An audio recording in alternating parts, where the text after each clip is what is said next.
आज के इस वीडियो में हम लोग बात करेंगे सुपर कंडक्टर क्या होते हैं, सुपर कंडक्टिविटी क्या होती है, सुपर कंडक्टिंग मटेरियल की प्रॉपर्टीज़ के बारे में। पूरी सुपर कंडक्टिविटी को इस लेक्चर में हम लोग कवर करने वाले हैं। ये पूरा रिवीजन वीडियो होगा, पूरी सुपर कंडक्टिविटी का रिवीजन मिलेगा। और ये वीडियो जो होगा इसमें नोट्स भी होंगे, वो आप डाउनलोड कर पाएंगे, वो भी फ्री में। बस आपको करना क्या है, इस चैनल को सब्सक्राइब करना है ताकि मैं ऐसा कंटेंट लाता रहूँ। तो शुरू करते हैं सुपर कंडक्टिविटी के ऊपर कि सुपर कंडक्टिविटी क्या होती है। ठीक है, तो सुपर कंडक्टिंग मटेरियल क्या होता है या सुपर कंडक्टर्स क्या होते हैं। तो क्या होता है, कुछ कंडक्टर्स में जब टेम्परेचर बढ़ाते हैं तो उसकी रेजिस्टिविटी बढ़ती है और घटाते हैं तो घटती है। तो अगर हम किसी कंडक्टर का टेम्परेचर घटाते जाएं तो एक फिक्स टेम्परेचर के बाद उसका रेजिस्टेंस क्या हो जाता है, ज़ीरो हो जाता है। ठीक है, तो किसी टेम्परेचर ठंडा करने पे किसी टेम्परेचर पे किसी मटेरियल का जो रेजिस्टेंस ज़ीरो हो जाता है, तो इस टाइप के सब्सटेंस को सुपर कंडक्टर और इस प्रॉपर्टी को सुपर कंडक्टिविटी बोलते हैं। ठीक है, the phenomena of losing resistivity eight absolute zero. ठीक है, इसको बोलते हैं सुपर कंडक्टर और इस प्रॉपर्टी को सुपर कंडक्टिविटी। तो फिर बात आता है ट्रांजिशन टेम्परेचर क्या होता है। वो टेम्परेचर जिस टेम्परेचर से अगर टेम्परेचर कम हुआ तो उस सब्सटेंस की रेजिस्टिविटी ज़ीरो हो जाएगी, उस टेम्परेचर को ये ट्रांजिशन टेम्परेचर बोलते हैं। ओके, फिर बोला 4 प्रॉपर्टीज़ ऑफ सुपर कंडक्टर।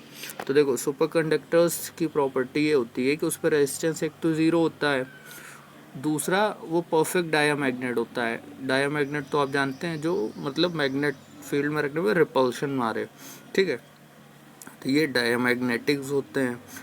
फिर सुपर कंडक्टिविटी क्या होती है, कैसे डिस्ट्रॉय की जा सकती है। आप जाहिर सी बात है क्रिटिकल मैग्नेटिक फील्ड अभी आगे पढ़ेंगे, तो अगर हम लोग मैग्नेटिक फील्ड अप्लाई करके भी इसकी कंडक्टिविटी सुपर कंडक्टिविटी को डिस्ट्रॉय कर सकते हैं। ठीक है, और ट्रांजिशन टेम्परेचर डिपेंड करता है आइसोटोप के मास पे। ठीक है, तो ये इसकी प्रॉपर्टीज़ थी। फिर आते हैं मेजनर इफेक्ट क्या होता है। तो मेजनर इफेक्ट होता है जब किसी टेम्परेचर को तुम एक क्रिटिकल टेम्परेचर से नीचे ले जाते हो किसी सब्सटेंस के टेम्परेचर को, तो उसमें सुपर कंडक्टिविटी आ जाती है, मतलब उसकी रेजिस्टिविटी ज़ीरो हो जाती है। तो ये जो इफ़ेक्ट होता है जिसमें तुम एक टेम्परेचर से कम टेम्परेचर तक ठंडा करते हो, क्रिटिकल टेम्परेचर से कम, तो वो सुपर कंडक्टर बन जाता है। इस टेम्परेचर को बोलते हैं ट्रांजिशन टेम्परेचर। और एक बात ये है कि ये जो सुपर कंडक्टर होते हैं डायामैग्नेटिज्म होते हैं, मतलब ये अगर वो सुपर कंडक्टिविटी जैसे अचीव करेगा तो वो फिर डायामैग्नेटिज्म हो जाएगा। इस इफेक्ट को ही हम लोग क्या बोलते हैं, मेजनर इफेक्ट। मतलब दूसरे टाइप से अगर हम इसको एक्सप्लेन करें तो नॉर्मल कंडक्टर को अगर मैग्नेटिक फील्ड में रखोगे तो मैग्नेटिक फील्ड लाइन उसके अंदर से जाएंगी, लेकिन सुपर कंडक्टर को अगर मैग्नेटिक फील्ड में रखोगे तो जो मैग्नेटिक फील्ड लाइन होंगी वो उस सुपर कंडक्टर को पास आउट कर जाएंगे, मतलब उसके चारों ओर से निकल जाएंगे लेकिन उसके अंदर पेनिट्रेट नहीं कर पाएंगे। This effect is known as Meissner effect. फिर देखो critical field in superconductor. तो हमने बताया मतलब वो टेम्परेचर जिससे ज़्यादा टेम्परेचर अगर अप्लाई करोगे तो सुपर कंडक्टिविटी लूज़ हो जाएगी। ऐसे वो मैग्नेटिक फील्ड जिससे ज़्यादा अगर मैग्नेटिक फील्ड अप्लाई की तो सुपर कंडक्टिविटी डिस्ट्रॉय हो जाएगी। उस फील्ड को ही क्रिटिकल मैग्नेटिक फील्ड बोलते हैं और उसका रिलेशन ये दिया गया है SC=H0 1 - T/Tc का स्क्वायर। ठीक है, यहाँ Tc क्रिटिकल टेम्परेचर और SC क्रिटिकल मैग्नेटिक फील्ड। ठीक है, और H0 critical magnetic field at absolute zero पे। फिर देखो आइसोटोप इफेक्ट क्या होता है। अभी हमने बताया था कि जो ट्रांजिशन टेम्परेचर होता है वो मिनिमम टेम्परेचर जिससे कम अगर टेम्परेचर हुआ तो सुपर कंडक्टिविटी आ जाती है।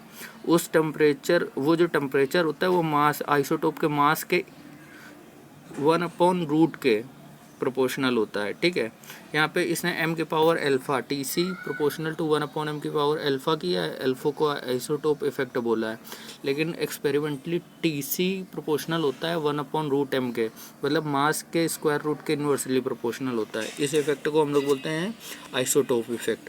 ठीक है, हाई Tc का मतलब यहाँ पे टेम्परेचर है, तो what are high temperature super conductor. कुछ सब्सटेंस होते हैं जो बहुत हाई टेम्परेचर पे भी सुपर कंडक्टिविटी को शो करते हैं, जैसे जिनका ट्रांजिशन टेम्परेचर 10 केल्विन के ऊपर होता है, 10 केल्विन के ऊपर, उस टाइप के सुपर कंडक्टर्स को क्या बोलते हैं? High temperature super conductor. Example ये दिया गया है, ठीक है। अब देखो प्रॉपर्टीज़ बताओ हाई टेम्परेचर सुपर कंडक्टर्स की। तो हाई ट्रांजिशन टेम्परेचर होता है, ठीक है। फिर हाई टेम्परेचर जो होते हैं ये डायरेक्शन डिपेंडेंट होते हैं, और ये कॉम्बिनेशन होते हैं कॉपर ऑक्साइड के, ठीक है। What are the application of super conductor? भाई सुपर कंडक्टर के यूज़ क्या है, एप्लीकेशन क्या है? तो super conductor levitated trains, maglev train वगैरह जो चलती हैं, जो मतलब पटरियों पे तैरती हैं, वो वाली ट्रेनें, ठीक है। स्विचेज टेक्नोलॉजी में ये सब सुपर कंडक्टर्स का ही यूज़ होता है, वायर्स इलेक्ट्रिसिटी के लिए, ठीक है। तो ये सुपर कंडक्टर्स के पावर केबल बनाना वगैरह इसके। ये मैग्नेटिक लेविटेशन, एक्चुअल में क्या होता है, लेविटेशन इफेक्ट जिससे अभी बताया, मैग्लो ट्रेन वगैरह चलती हैं। जब हमने बताया कि सुपर कंडक्टर्स क्या होते हैं, डायामैग्नेटिक होते हैं, तो जब इसको किसी मटेरियल के पास ले जाओगे, मैग्नेटिक मटेरियल, तो ये रिपल करेगा। तो यही होता है मैग्नेटिक लेविटेशन। डायामैग्नेटिक प्रॉपर्टी की वजह से वो मैग्नेटिक फ्लक्स का अपोज करता है, जिससे वो हवा में रहता है। मतलब होता नहीं, एक मैग्नेट के बाद दूसरा मैग्नेट के सेम पोल को ले जाओ, सेम पोल दोनों तरफ, तो वो एक दूसरे को रिपेल करते हैं, एक दूसरे के पास नहीं जाते। इसी वजह से वो ट्रेन पटरियों के ऊपर चलती है। तो इस इफेक्ट को लेविटेशन इफेक्ट बोलते हैं। अब क्योंकि इसमें वो टच नहीं होता तो फ्रिक्शन नहीं होगा, तो इससे स्पीड हम लोग बढ़ा सकते हैं। तो ये हाई स्पीड ट्रांसपोर्टेशन के काम आता है, ठीक है। और अगर वीडियो समझ में आ रहा है, कंटेंट अच्छा लग रहा है, तो चैनल को सब्सक्राइब करना ना भूलें। फिर टाइप 1 और टाइप 2 सुपर कंडक्टर्स क्या होते हैं? देखो टाइप 1 सुपर कंडक्टर वो सुपर कंडक्टर होते हैं जब जिसको मैग्नेटिक फील्ड अप्लाई करो तो वो सडनली क्रिटिकल मैग्नेटिक फील्ड से ज़्यादा मैग्नेटिक फील्ड अप्लाई करने में सडन नॉर्मल कंडक्टर में कन्वर्ट हो जाते हैं। उन सुपर कंडक्टर्स को टाइप 1 सुपर कंडक्टर बोलते हैं, ठीक है।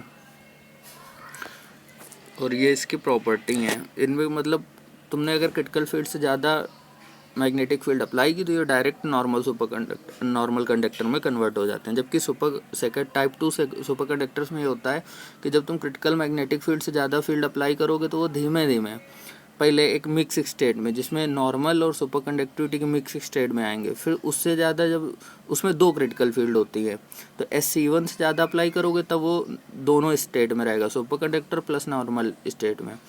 और SC2 दूसरी क्रिटिकल मैग्नेटिक फील्ड से जब ज़्यादा तुम अप्लाई करोगे तब क्या होगा, वो नॉर्मल कंडक्टर में कन्वर्ट हो जाएगा, तो उसको टाइप 2 सुपर कंडक्टर बोलते हैं, ठीक है। ये इनकी प्रॉपर्टीज़ हैं, चाहे ठीक है। ये देखो कंप्लीट माइजनरी इफेक्ट शो करता है, ये मिक्स, तो ये प्रॉपर्टीज़। अब ये स्क्वेट्स क्या है, सुपर क्वांटम इंटरफेस डिवाइस। तो ये डिवाइस होती है जो जोस्पर्न इफेक्ट पर ही आधारित होती है, ठीक है। ये super conducting quantum interface device होती है जो जोस्पर्न इफेक्ट पे आधारित होती है, ठीक है। ये फ्लक्स क्वांटाइजेशन पे ही काम करती है, ठीक है। अब इसका काम क्या होता है, तो ultra sensitive measurement instrument use for detection of weak magnetic field. ये बहुत ही वीक मैग्नेटिक फील्ड को रेट करने के, मेज़र करने के काम आता है, ठीक है।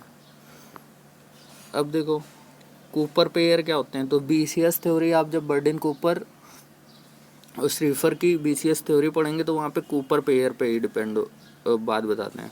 कूपर पेयर एक्चुअल में 2 इलेक्ट्रॉनों का एक इलेक्ट्रॉन इंटरेक्शन होने के लिए जो इलेक्ट्रॉन पेयर बनता है उसको हम लोग कूपर पेयर बोलते हैं, ठीक है। फिर कोहेरेंट लेंथ क्या होती है, जो सुपर कंडक्टर के अंदर जितना पेनिट्रेट कर जाता है इलेक्ट्रॉन, बस उस लेंथ को ही हम लोग क्या बोलते हैं, कोहेरेंट लेंथ। क्रायोट्रॉन क्या होता है, क्रायोट्रॉन भी एक डिवाइस होती है, ठीक है। इसमें क्या होता है, एक सुपर जैसे जो टाइप 2 सुपर कंडक्टर उसमें 2 क्रिटिकल मैग्नेटिक फील्ड थी, तो इसमें क्या होता है, अलग अलग 2 सुपर कंडक्टर हैं, एक की क्रिटिकल मैग्नेटिक फील्ड की वजह से दूसरे की सुपर कंडक्टिविटी को डिस्ट्रॉय किया जाता है। इस प्रॉपर्टी का यूज़ करके हम लोग इस टेक्नोलॉजी को रिले की तरीके, रिले जो होती हैं स्विचेज, उनको बनाने में इस टेक्नोलॉजी का यूज़ करते हैं। फिर AC जोस्पर्न इफेक्ट और DC जोस्पर्न इफेक्ट, ठीक है। 2 टाइप के जोस्पर्न, उसमें क्या होता है, दो सुपर कंडक्टर के बीच में एक लेयर रखते हैं इंसुलेटर की, और उसमें फिर क्या ऑब्जर्व करते हैं, जब 2 सुपर कंडक्टर के बीच में एक थिन बिल्कुल लेयर रखते हैं इंसुलेटर की, तो वो फिर उससे एक हमको बिना वोल्टेज अप्लाई किए करंट फ्लो करने लगती है। लेकिन जब वो लेयर की जो विड्थ है वो नैनोमीटर 1 नैनोमीटर के ऑर्डर में होगी, तो उससे क्या होगा, इंसुलेटर दो सुपर कंडक्टर के बीच में जब 1 नैनोमीटर के एक इंसुलेटर की लेयर रखेंगे तो हमको वहाँ पे एक करंट फ्लो करेगी। इस इफेक्ट को ही जोस्पेन इफेक्ट बोलते हैं। ठीक है,